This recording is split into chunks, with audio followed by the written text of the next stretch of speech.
ગુજરાતમાં ગ્રામ પંચાયતોની ચૂંટણીના ધમધમાટ વચ્ચે સમરસતાનો અવાજ જોરશોરથી ગુંજવા લાગ્યો છે। જ્યાં ચૂંટણી જીતવા ઉમેદવારો સામ દામ દંડ ભેદની નીતિ અપનાવતા હોય છે, એડી ચોટીનું જોર લગાવવામાં આવે છે, ત્યાં અનેક એવી ગ્રામ પંચાયત હોય છે જ્યાં ચૂંટણી જંગનો નહીં પરંતુ શાંતિપૂર્વકના વહીવટનો માર્ગ પસંદ કરાય છે અને તેથી જ આવા ગામોમાં સંગ્રામ વિના થાય છે સરપંચ નિવડણી। નમસ્કાર, આપ જોઈ રહ્યા છો સંદેશ ન્યૂઝ, તમારી સાથે સત્યની સાથે સંદેશ વિશેષ સાથે હું છું અંકિત। રાજ્યભરમાં 22 જૂને ગ્રામ પંચાયતોની ચૂંટણી યોજાવા જઈ રહી છે।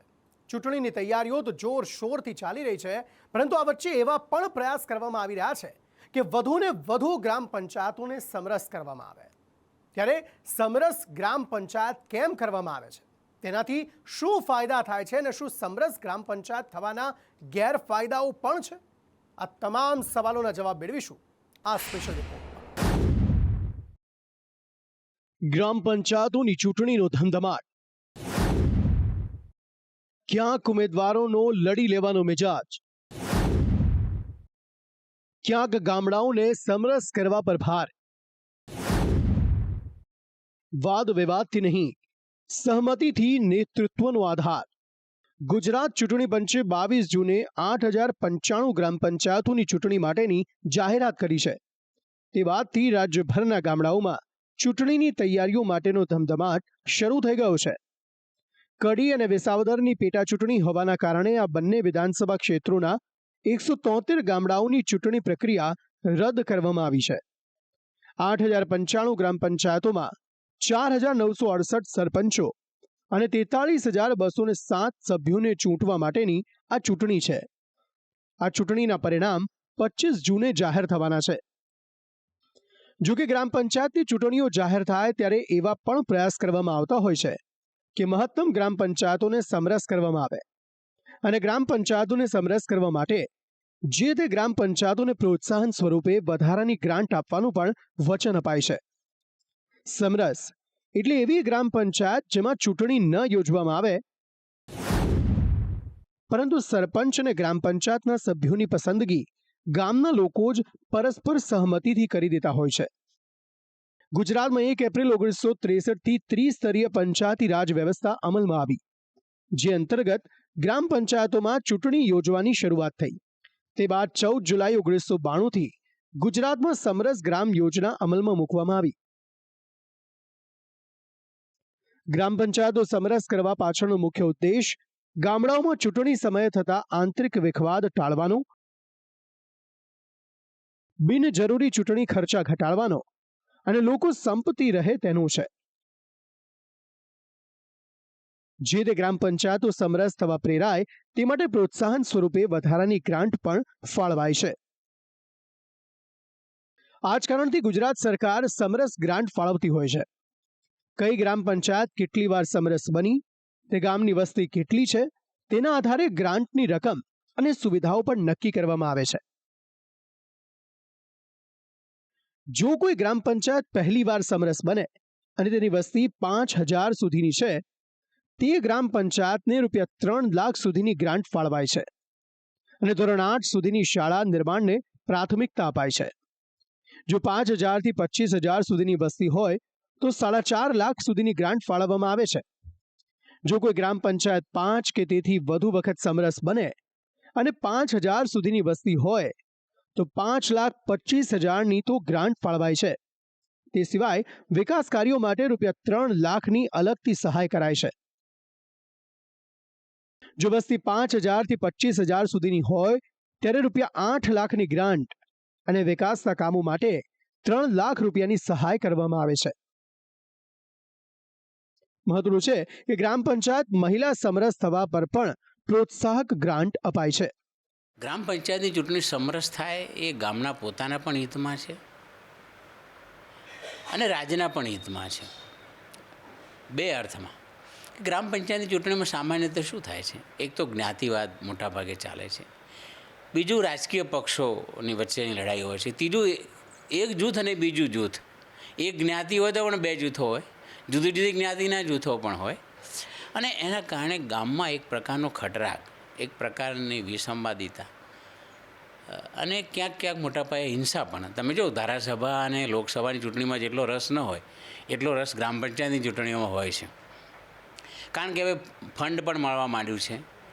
લોકોને ભ્રષ્ટાચાર કે ગ્રામ પંચાયત સુધી પહોંચ્યો નથી એવું પણ નથી. પણ સમરસ થાય એ મારી દૃષ્ટિએ સારું એટલા માટે છે કે એટલા પૈસા ગામમાં બચે અને પૈસાનો ઉપયોગ ગામના વિકાસમાં પણ થઈ શકે.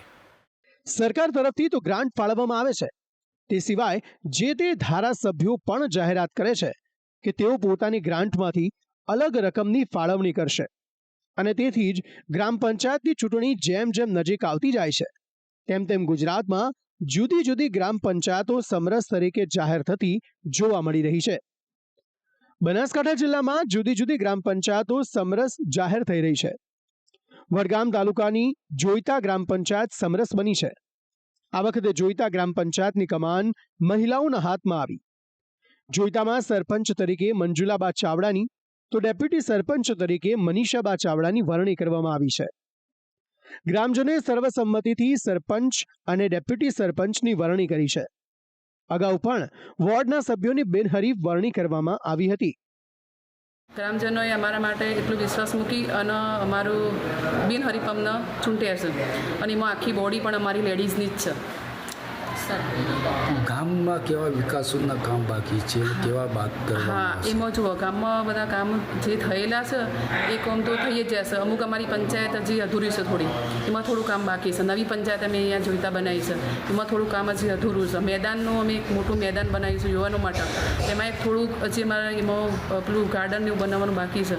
એટલે એ જે કામ કયું અધૂરા હશે એ અમે, અને ગામમાં દરેક ઘર ઘર શૌચાલય એ અમારી ગામની કોઈ લેડીઝો બહાર જતી નથી, કારણ કે શૌચાલય ઘર ઘર છે. એટલે એ તો સ્વચ્છતા તો એ પહેલી, અને ગામના કોઈ ખરવટ હશે, રોડ હશે, અને જે કોઈ જો બાકી હશે કોમ એ અમારી ફરજમાં આવશે, અમે એ પૂરો કરીશું. પાલનપુરના પેડાગરા ગ્રામ પંચાયત પણ સમરસ બની છે. પહેલીવાર આ ગ્રામ પંચાયત સમરસ થઈ છે.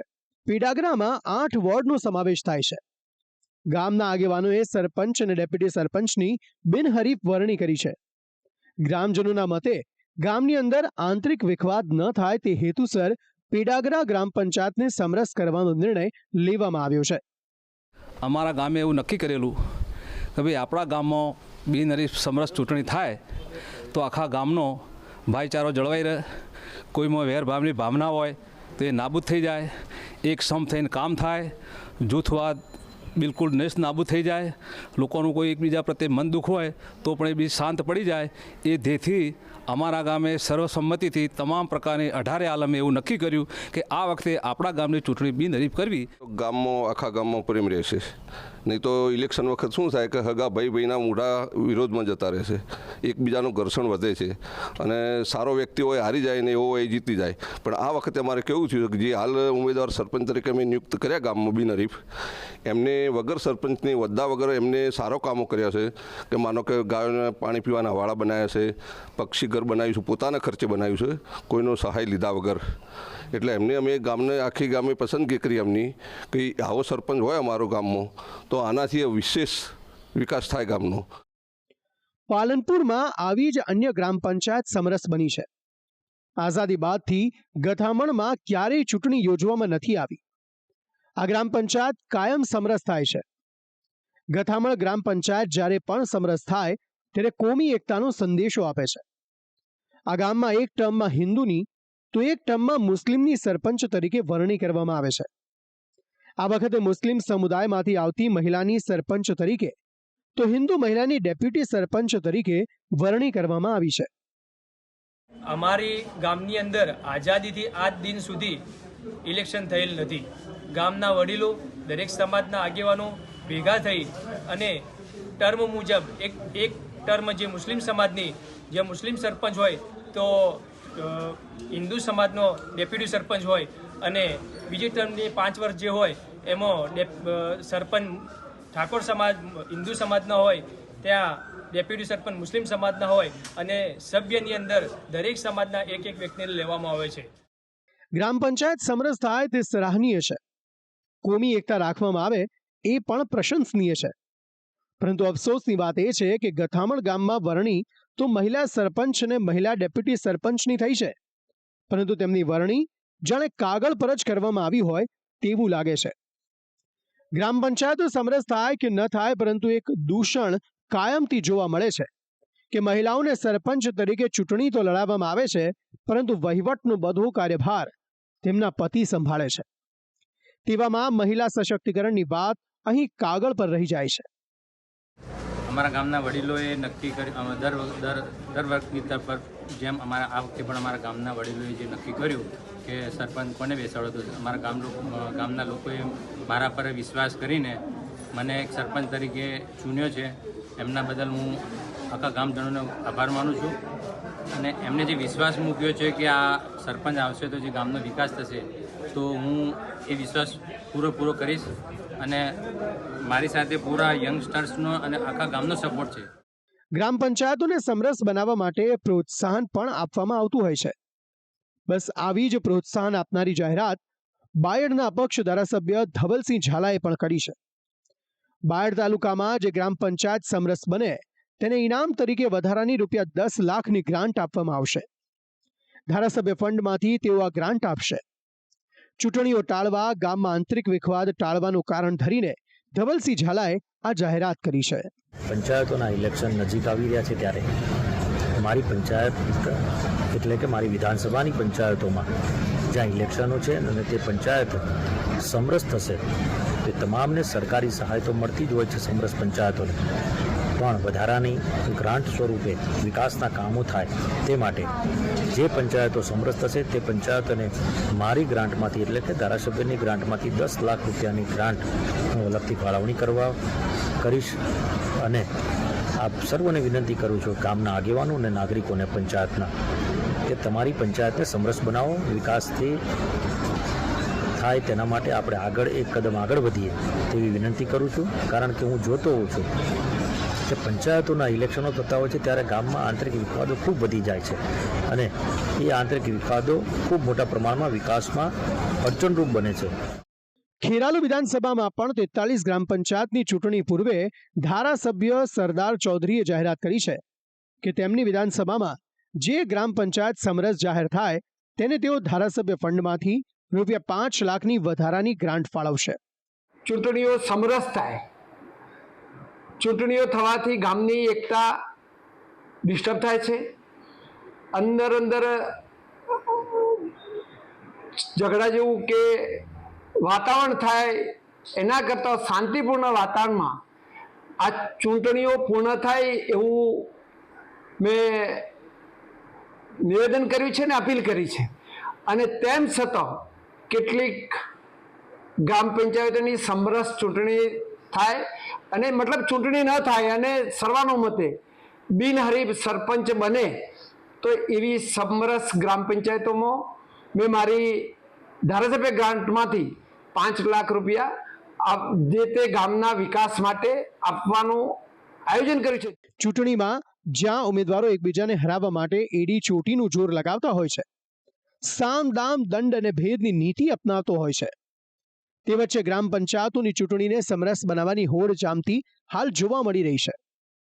બનાસકાંઠામાં તો 4 ગ્રામ પંચાયતોને સમરસ પણ કરી દેવાઈ છે. જો કે ગ્રામ પંચાયતોને સમરસ જાહેર કરવા માટે વિપરીત મત પણ જોવા મળતો હોય છે. જે તે ગામડાઓ માટે ગ્રાન્ટ ફાળવવામાં આવે તો તે સરકાર અને જે તે ધારાસભ્યની નૈતિક ફરજ છે, પરંતુ તેના માટે પ્રોત્સાહક ગ્રાન્ટ શબ્દ પ્રયોજવો અયોગ્ય છે. લોકશાહીમાં ચૂંટણી એ નાગરિકોનો મૂળભૂત અધિકાર છે, પરંતુ જ્યારે ગ્રામ પંચાયત સમરસ થાય ત્યારે તે હક પર તરાપ વાગે છે.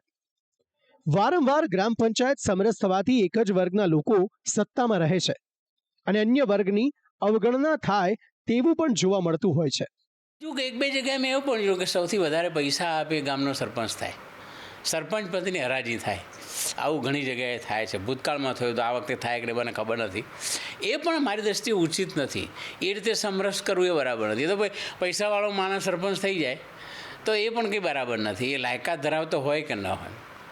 અને ત્રીજી વસ્તુ કે ચિઠ્ઠી નાખીને સરપંચ કરવાની પ્રક્રિયા પણ બરાબર નથી કે ભાઈ 2 જણા 3 જણા ઉમેદવાર છે તો હવે આપણે સમરસ કરવી છે તો ચિઠ્ઠી નાખો.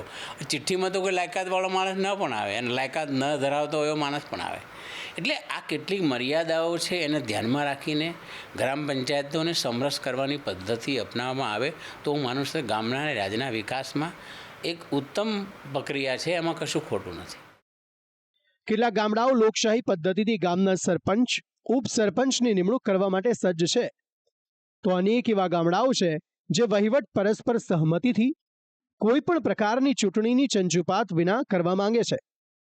સમરસ જ્યાં વધારાની ગ્રાન્ટ થકી ગામડાના વિકાસને વેગવંતુ બનાવે છે, તો બીજી તરફ મતદાર તરીકે મળતા અધિકારોથી પણ વંચિત રાખે છે. સ્પેશિયલ રિપોર્ટ, સંદેશ ન્યૂઝ.